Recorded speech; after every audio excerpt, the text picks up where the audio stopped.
Good morning everyone. Welcome to Vande Mataram online classes. 12th class के अंदर अपन ने स्टार्ट किया था ऑर्गेनिक केमिस्ट्री अर्थात कार्बनिक रसायन। तो आज अपन डिस्कस करने वाले हैं प्रॉब्लम पार्ट नंबर 8 और आज का हमारा बहुत ही इंटरेस्टिंग टॉपिक है जिसका नाम है difference between aldehyde and ketone. That means आज की क्लास में अपन एल्डिहाइड और कीटोन के बीच में क्या क्या अंतर हो सकते हैं उनके बारे में आज की क्लास में अपन डिस्कस करेंगे। तो स्टार्ट करते हैं आज का अपना टॉपिक। एल्डिहाइड और कीटोन के बीच में अंतर करने के लिए पहला परीक्षण अपन यूज करेंगे फेलिंग टेस्ट। तो सबसे पहले तो आपको ये पता होना चाहिए कि फेलिंग टेस्ट कौन देते हैं और कौन नहीं देते हैं। तो आपको पता चलेगा एल्डिहाइड फेलिंग टेस्ट देते हैं जबकि कीटोन फेलिंग टेस्ट नहीं देते हैं। अब आपको यहाँ पर मैं एक बात और बता देता हूँ, एरोमेटिक एल्डिहाइड ये टेस्ट नहीं देते जबकि एलिफेटिक एल्डिहाइड ये टेस्ट देते हैं।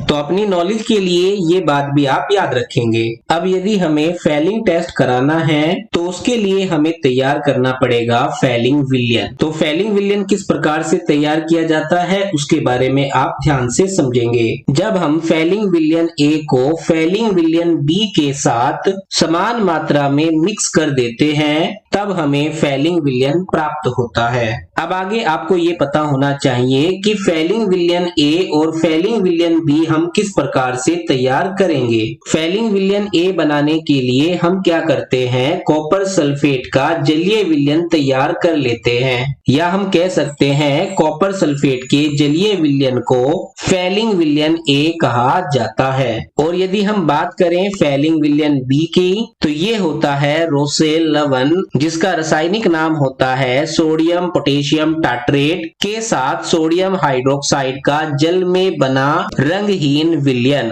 अर्थात फेलिंग विलयन बी बनाने के लिए हम रोसेल लवण को सोडियम हाइड्रोक्साइड और जल के साथ एक रंगहीन विलयन तैयार कर लेते हैं जिसको अपन फेलिंग विलयन बी कहते हैं। अब यहाँ पर आपको पता होना चाहिए रोसेल लवण का रासायनिक नाम होता है सोडियम पोटेशियम टाट्रेट। तो जैसा कि आप सब जानते हैं जब हम फेलिंग विलयन ए को फेलिंग विलयन बी के साथ समान मात्रा में मिक्स कर देते हैं तो हमें फेलिंग विलयन प्राप्त हो जाता है। अर्थात हम कह सकते हैं जब हम कॉपर सल्फेट के जलीय विलयन अर्थात फेलिंग विलयन ए को रोसेल लवण एवं सोडियम हाइड्रोक्साइड का जल में बने विलयन अर्थात फेलिंग विलयन बी के साथ समान मात्रा में मिक्स करते हैं तो हमें फेलिंग विलयन के रूप में CuOH का होल ट्वाइस जिसको बोलते हैं अपन फेलिंग विलयन, ये हमें यहाँ पर हो जाता है प्राप्त।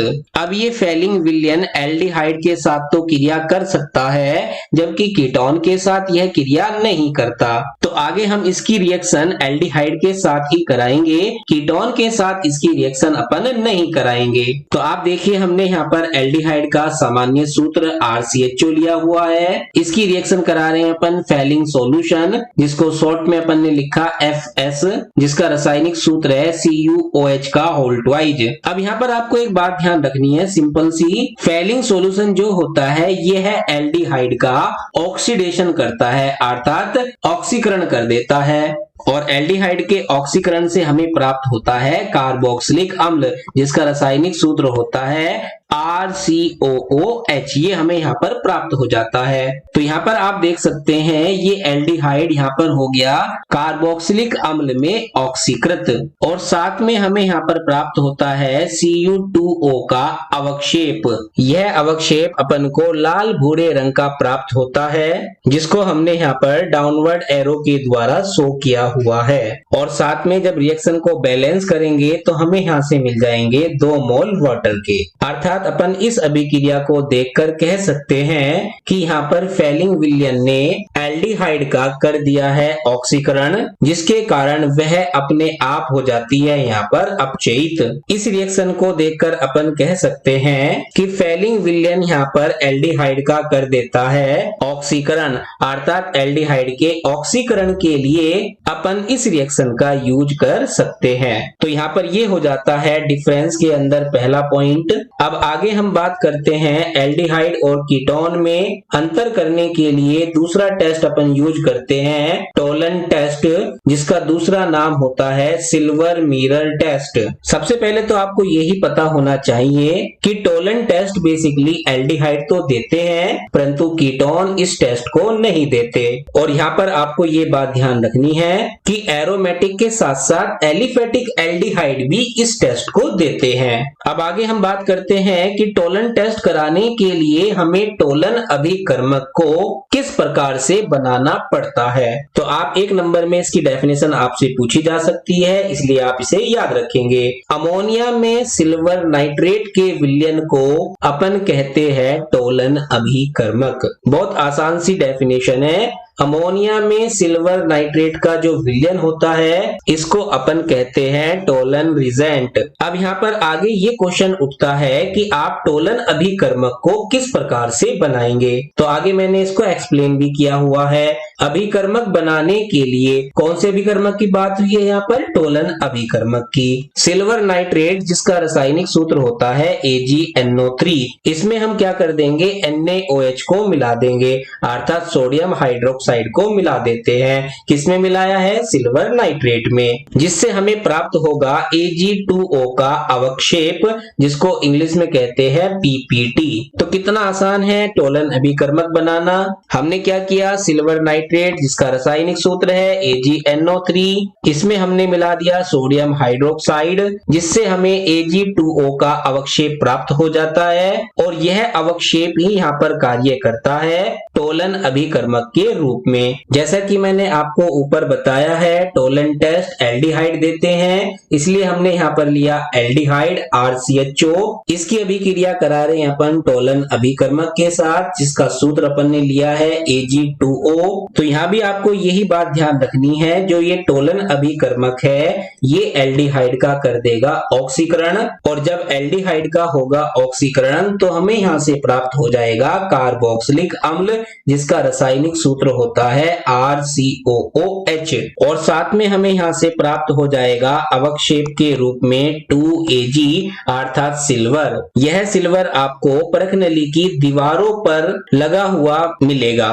तो इस अभिक्रिया में आप देख सकते हैं टोलन अभिकर्मक ने एल्डिहाइड का यहाँ से कर दिया है ऑक्सीकरण, अतः हम यहाँ पर कह सकते हैं इस अभिक्रिया का प्रयोग भी हम एल्डिहाइड के ऑक्सीकरण में करते हैं। अभी तक मैंने आपको यहाँ पर दो टेस्ट के बारे में बताया है। पहला बताया फेलिंग टेस्ट, दूसरा बताया टोलन टेस्ट। ये दोनों टेस्ट एल्डिहाइड तो देते हैं और इन दोनों टेस्टों में एल्डिहाइड का ऑक्सीकरण हो जाता है, जबकि कीटोन ना तो फेलिंग टेस्ट देते और ना ही टोलन टेस्ट देते हैं। इसी क्रम में आगे हम बात करते हैं तीसरे प्रकार के टेस्ट की जिसका नाम है बेनेडिक्ट सॉल्यूशन टेस्ट अर्थात बेनेडिक्ट विलयन के द्वारा भी हम एल्डिहाइड और कीटोन में विभेद कर सकते हैं। तो फर्स्ट ऑफ ऑल आपको पता होना चाहिए कि बेनेडिक्ट विलयन के साथ एल्डिहाइड तो अभिक्रिया करते हैं, कीटोन अभिक्रिया नहीं करते। अभी तक आपने देखा हमने यहाँ पर 3 टेस्ट पढ़े हैं और तीनों टेस्ट में आपने नोटिस किया होगा एल्डिहाइड तीनों टेस्ट दे रहे हैं, जिनमें से पहला टेस्ट हमने लिया था फेलिंग टेस्ट, दूसरा लिया था अपन ने टोलन टेस्ट और तीसरा अपन यहाँ पर ले रहे हैं बेनेडिक्ट विलयन टेस्ट। तीनों के तीनों टेस्ट एल्डिहाइड तो देते हैं, कीटोन इन टेस्टों को नहीं देते। और साथ में यहाँ पर आपको एक बात और ध्यान रखनी है, इन तीनों टेस्टों का प्रयोग हम एल्डिहाइड के ऑक्सीकरण में करते हैं। अब आगे हम बात करते हैं कि बेनेडिक्ट विलयन को अपन किस प्रकार से बनाएंगे, उसके बारे में भी पता होना जरूरी है। यदि हम कॉपर सल्फेट के साथ सोडियम साइट्रेट और सोडियम कार्बोनेट के मिश्रण को मिला देते हैं तो हमें बेनेडिक्ट विलयन प्राप्त हो जाता है। तो यहाँ पर आपको बेनेडिक्ट विलयन तैयार करना आना चाहिए। कैसे तैयार करेंगे अपन बेनेडिक्ट विलयन को? कॉपर सल्फेट में सोडियम साइट्रेट और सोडियम कार्बोनेट इन सबको आपस में मिला देंगे और जो मिश्रण हमें यहाँ पर प्राप्त होगा वो मिश्रण होगा हमारा बेनेडिक्ट विलयन का। अब जैसा कि आप सब जानते हैं कि बेनेडिक्ट विलयन एल्डिहाइड के साथ क्रिया करता है, इसलिए हमने यहाँ पर लिया है एल्डिहाइड RCHO और इस एल्डिहाइड की अभिक्रिया अपन कराएंगे बेनेडिक्ट विलियन के साथ, जिसका सूत्र होता है CuO। अब यहाँ भी आपको यही ध्यान रखना है कि ये बेनेडिक्ट विलियन एल्डिहाइड का ऑक्सीकरण कर देगा, और जब ये बेनेडिक्ट विलियन एल्डिहाइड का ऑक्सीकरण करता है तो हमें यहाँ से मिलेगा RCOOH अर्थात कार्बोक्सिलिक अम्ल, और साथ में हमें यहाँ से प्राप्त होगा Cu2O का लाल भूरा अवक्षेप। आपने यहाँ पर नोटिस किया होगा फेलिंग टेस्ट की तरह ही ये टेस्ट है बेनेडिक्ट टेस्ट। फेलिंग टेस्ट में हमने यूज किया था CuOH का होल ट्वाइड, जबकि बेनेडिक्ट टेस्ट में अपन यूज करेंगे CuO। तो आई होप आपको ये रिएक्शन भी अच्छी तरीके से समझ में आ गई होगी। अभी तक हमने यहाँ पर 3 टेस्ट के बारे में डिस्कस किया है। तीनों टेस्ट में आपने नोटिस किया होगा कि एल्डिहाइड तीनों टेस्ट देते हैं और तीनों टेस्टों में एल्डिहाइड का ऑक्सीकरण कार्बोक्सिलिक अम्ल में हो जाता है, अर्थात हम कह सकते हैं वे तीनों टेस्ट एल्डिहाइड के ऑक्सीकरण के लिए प्रयुक्त होते हैं। अब चौथा प्रकार का टेस्ट है LiAlH4 द्वारा अपचयन, अर्थात हम इस पॉइंट में डिस्कस करेंगे यदि हम एल्डिहाइड का अपचयन कराते हैं तब हमें क्या प्राप्त होगा, और यदि कीटोन का अपचयन कराते हैं तब हमें क्या प्राप्त होगा। तो यहाँ पर आपको ये बात ध्यान रखनी है अच्छी तरीके से।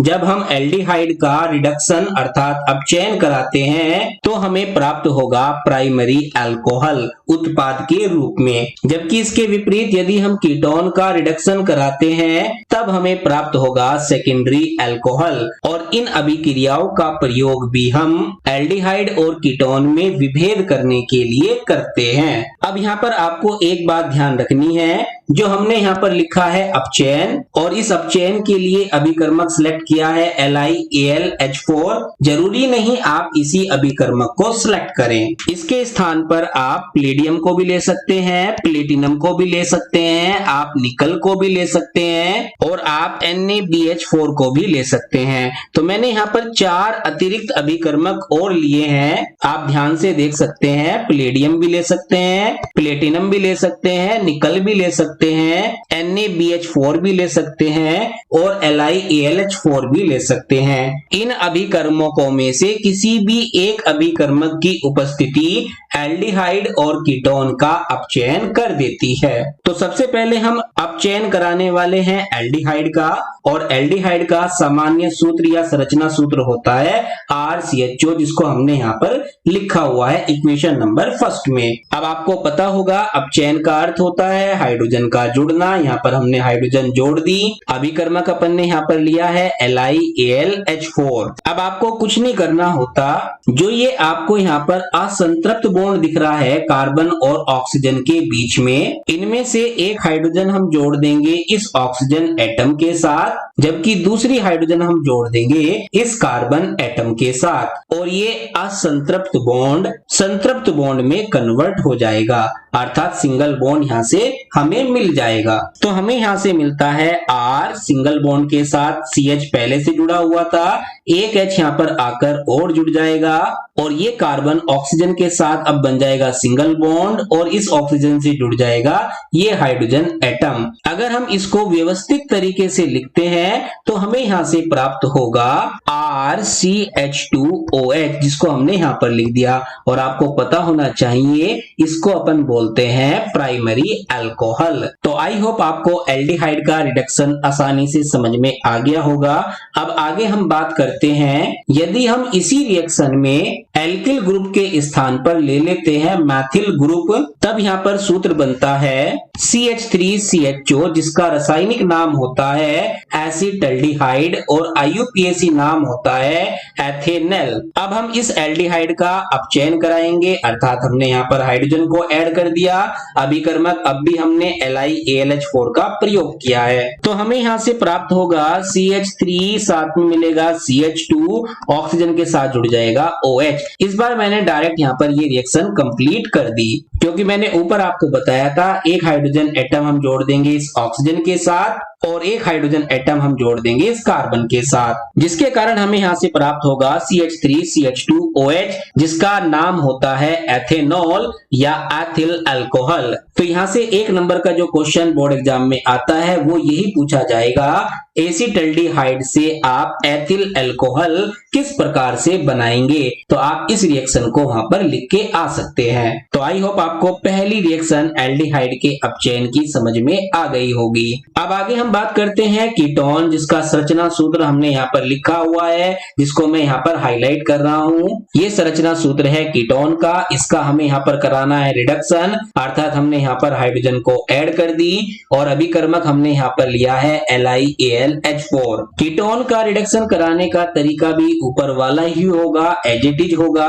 और यहाँ से हमें मिल जाएगा R, ये भी R लिखा, दोनों जुड़े हुए हैं कार्बन एटम से, और इस कार्बन एटम से जुड़ जाएगा एक हाइड्रोजन एटम, और ये कार्बन ऑक्सीजन के साथ बनाएगा सिंगल बॉन्ड, और इस ऑक्सीजन से जुड़ जाएगा एक हाइड्रोजन एटम। तो यहाँ पर हमें ये उत्पाद प्राप्त हो जाता है कीटोन के अपचयन से, जिसको हम व्यवस्थित रूप से इस प्रकार से भी लिख सकते हैं। आप ध्यान से देखेंगे, यहाँ पर है R, ये भी R, दोनों R जुड़े हैं इस कार्बन एटम से, और ये कार्बन एटम है हाइड्रोजन के साथ कनेक्ट, और ये कार्बन कनेक्ट है आगे OH ग्रुप से।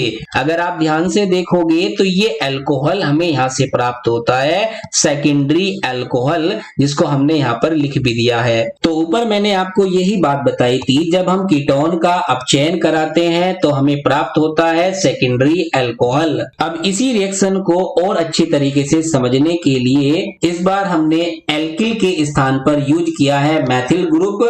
आप इस सूत्र में यहाँ पर देख सकते हैं। तो हमें यहाँ पर प्राप्त होता है एसीटोन, जिसका यूपीएसी नाम होता है प्रोपेनॉन। अब हम इस एसीटोन में इसको यहाँ पर लिख भी देता हूं ताकि आपको ये सूत्र अच्छी तरीके से याद रहे। अब हम इस एसीटोन का करा रहे हैं यहाँ पर अपचयन LiAlH4 की उपस्थिति में। तो अपचयन कराने पर हमें यहाँ से मिलेगा ये मैथिल ग्रुप है, ये मैथिल ग्रुप है, दोनों मैथिल ग्रुप कार्बन से अटैच है। इस कार्बन से जुड़ जाएगा एक हाइड्रोजन, और ये कार्बन आगे अटैच हो जाएगा OH ग्रुप से। तो आपने देखा हमें यहाँ पर सेकेंडरी अल्कोहल प्राप्त हो जाता है, जिसका सामान्य नाम होता है आइसोप्रोपिल अल्कोहल, अर्थात हमें यहाँ से प्राप्त हुआ है ये आइसोप्रोपिल अल्कोहल। मैं इसको यहाँ पर लिख देता हूं ताकि आपको पढ़ने में आसानी रहे। तो एक नंबर का क्वेश्चन आपसे एग्जाम में पूछ सकता है कि एसीटोन से आप आइसोप्रोपिल अल्कोहल का निर्माण किस प्रकार से करेंगे। तब आपको ये अभिक्रिया वहां पर लिख के आनी है। अब यदि मैं आपसे पूछूं कि आइसोप्रोपिल अल्कोहल का IUPAC नाम बताइए क्या होगा, तो आपको आइसोप्रोपिल अल्कोहल का IUPAC नाम भी निकालना आना चाहिए। तो सबसे पहले हमने कार्बन श्रृंखला को नामांकन दिया 1 2 3। तो आपने देखा OH ग्रुप आया है दूसरे नंबर के कार्बन पर, टोटल कार्बन है 3। तो यहां से हमें मिल जाएगा प्रोपेन 2ऑल, अर्थात इसका नाम हो जाता है IUPAC के अकॉर्डिंग 2 प्रोपेनॉल या प्रोपेन 2ऑल, जबकि एसीटोन का IUPAC नाम होता है प्रोपेनॉन। तो यहां से एक नंबर में क्वेश्चन पूछ सकता है कि प्रोपेनॉन से आप प्रोपेन 2ऑल किस प्रकार से बनाएंगे। तो आपको यहां पर ये ध्यान रखना है, प्रोपेनॉन का मतलब ये कीटोन है, और कीटोन से जब हमें 2ऑल बनाना है, इसका अर्थ है ये सेकेंडरी अल्कोहल है, और सेकेंडरी अल्कोहल कीटोन से कैसे प्राप्त होगा, कीटोन के अपचयन से, अर्थात हमें यहाँ पर कीटोन का अपचयन करा देना है। तो आपने यहाँ पर देखा हमने एल्डिहाइड और कीटोन में अंतर करने के लिए 4 टेस्ट को अच्छी तरीके से डिस्कस किया है। आई होप आपको ये टॉपिक बहुत अच्छी तरीके से समझ में आ गया होगा। तो आज के लिए इतना ही। Okay bye.